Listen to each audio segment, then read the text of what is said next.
अंतर्गत आज जे आम्ही भारतीय जनता पार्टीने संमेलन घेतलेलं आहे आज इथं, आणि या संमेलनासाठी प्रथमतः तुम्ही सगळ्या इथं उपस्थित राहायला म्हणून मी अगोदर तुमचे आभार मानते. आणि या संमेलनासाठी आपल्याला जे प्रमुख पाहुणे लाभलेले आहेत, आताच आपण त्यांचं एवढं सगळं डिटेल्समध्ये व्यवस्थित छान आपण त्यांचं मनोगत ऐकलं. असे आमचे प्रमुख पाहुणे म्हणून लाभलेले खरमरे सर, तसेच माजी शहराध्यक्ष वाघ मॅडम, माई दळवी नगरसेविका आरती थोरात आणि सगळ्यात तुम्ही CRP. खरं हे जेव्हा संमेलन घ्यायला सांगितलं म्हणून आम्हाला प्रदेशाकडून, आणि हे खरोखर हा म्हणजे विचार मी तुम्हाला पहिल्यांदा स्पष्ट करते की हे जेव्हा संमेलन घ्यायला सांगितलं तेव्हा पहिल्यांदा मला डोक्यात फक्त तुम्हीच आल्या की हे आपण CRPला बोलावं, याच्यामध्ये हे CRPच्या लेवलनी घ्यावं हे संमेलन. त्याचं कारण असं होतं की आम्हाला कुठला राजकीय विचार तुमच्यावर थोपवायचा नाहीये किंवा आम्हाला तुम्हाला राजकीय हेतूसाठी वापरून पण घ्यायचं नाही, तुम्हाला बोलवलं त्यासाठी आम्हाला किंवा आमची तुमच्यासाठी काय म्हणजे सरकारची काय धडपड आहे तुमच्यासाठी करण्याची, आणि हे सगळं तुमच्यापर्यंत पोहोचायला पाहिजे. म्हणून मी ह्या संमेलनासाठी सगळ्यात पहिला जो माझ्या डोक्यात विचार आला तो CRPला बोलवायचा हा विचार आला. आणि मी जेव्हा लाचनी साहेबांना हा माझा विचार सांगितला का प्रस्ताव सांगितला, मला साहेबांनी एकही सेकंद लावला नाही तुमचं सगळ्यांना बोलवायचं म्हणल्याच्या नंतर. साहेब म्हणजे ठीक आहे करून टाका, आणि काय असेल तर मग सांगा मला, म्हणजे काय अडचण आली तर. म्हणजे साहेबांचं सुद्धा तुमच्यावर इतकं लक्ष आहे तुमच्यावर, म्हणजे मागच्या सुचिताताई म्हणलेल्या साहेबांना डायरेक्ट तुम्ही आम्हाला बोलवतच नाही म्हणून आम्ही तुमच्याकडे येत नाहीये. पण उगीच सारखं सारखं तुम्हाला बोलवण्यात आमचा पण काही इंटरेस्ट नसतो. तुम्ही इतके ऍक्टिव्ह आहात, सगळ्या आमच्यापेक्षा सुद्धा तुम्ही जास्त ऍक्टिव्ह आहात.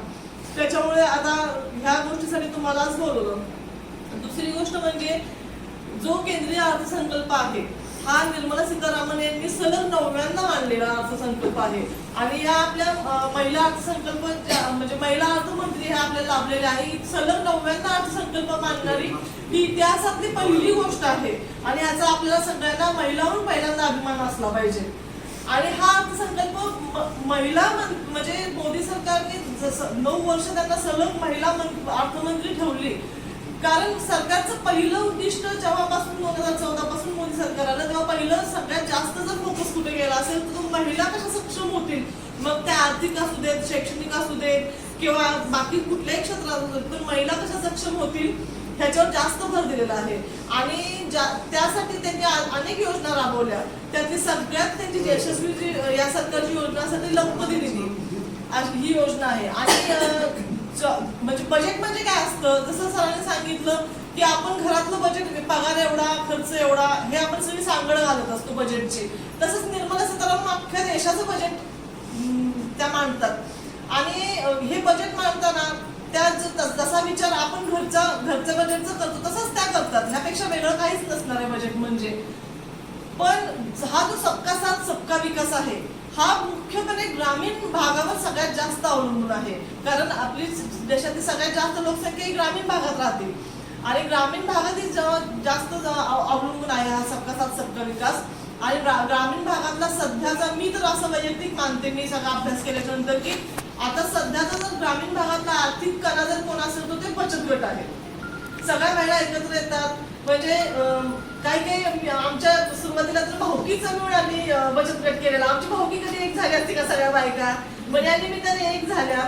त्या सगळ्या महिला एकत्र येतात, काहीतरी आर्थिक विचार करतात. रोजचं तुम्ही जे काय रुटीन असतं आपलं स्वयंपाक पाणी ह्याच्यातनं बाहेर जाऊन काहीतरी आपण आर्थिक विचार करतो, कुठेतरी सक्षम व्हायचा प्रयत्न करतो.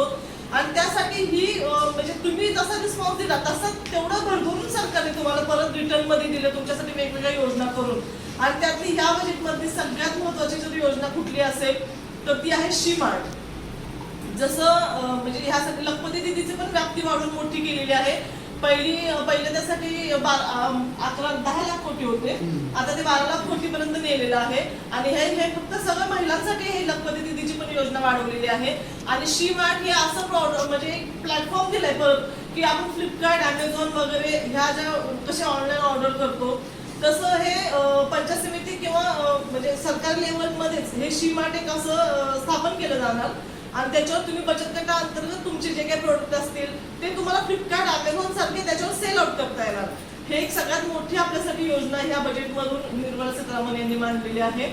आणि ह्या सगळ्याचा आता सविस्तर माहिती आमच्या आधी तुम्हाला येईल मला वाटतंय, कारण प्रत्येक आमच्यापेक्षा जास्त ह्या सगळ्यात तुम्ही ऍक्टिव्ह असता. आणि ह्यानंतर आपण आधुनिक समजा असं म्हणतात तसं आपण आधुनिक संमेलन घेऊ, त्याला तुम्ही भरभरून सगळ्या म्हणजे महिला हे करा, किंवा तुम्ही तुमच्या गटात जरी एक तुम्ही म्हणलात की आता आम्ही 2-4 गावं मिळून आम्ही करतो समजा, तिथं आम्हाला बोलवा, आम्ही तिथं येऊ, तसं पण काही नाही. पण एक कुठेतरी महिला साक्षरीकरण झालं पाहिजे आणि महिलांसाठी खरोखर सरकार किती उत्स्फूर्त आहे देण्याला किंवा किती योजना करते आणि किती तुम्हाला प्राधान्य देते महिलांना. आता ज्या काही इलेक्शन झाल्या महापौर किंवा नगरपंचायतच्या, तिथं तुम्ही बघता बातम्यांमध्ये सगळीकडे महिला महापौर केलेत आणि सगळीकडे महिला नगराध्यक्ष केलेत. म्हणजेच आपल्यासाठी आपल्याला इतकं सक्षम करण्याच्या मागे हे सरकार लागलेलं आहे. त्याच्यामुळे आपलं पण हे कर्तव्य आहे की ह्यांचं हे आपल्याला काय काय देतात ह्याची सगळी माहिती करून घेणं आणि त्याचा फायदा करून घेणं. आणि ह्यासाठी आम्ही हे संमेलन घेतलेलं आहे. या संमेलनासाठी तुम्ही सगळं उपस्थित राहिलात त्याबद्दल मी खरंच तुमचे धन्यवाद मानते आणि माझे 2 शब्द संपवते.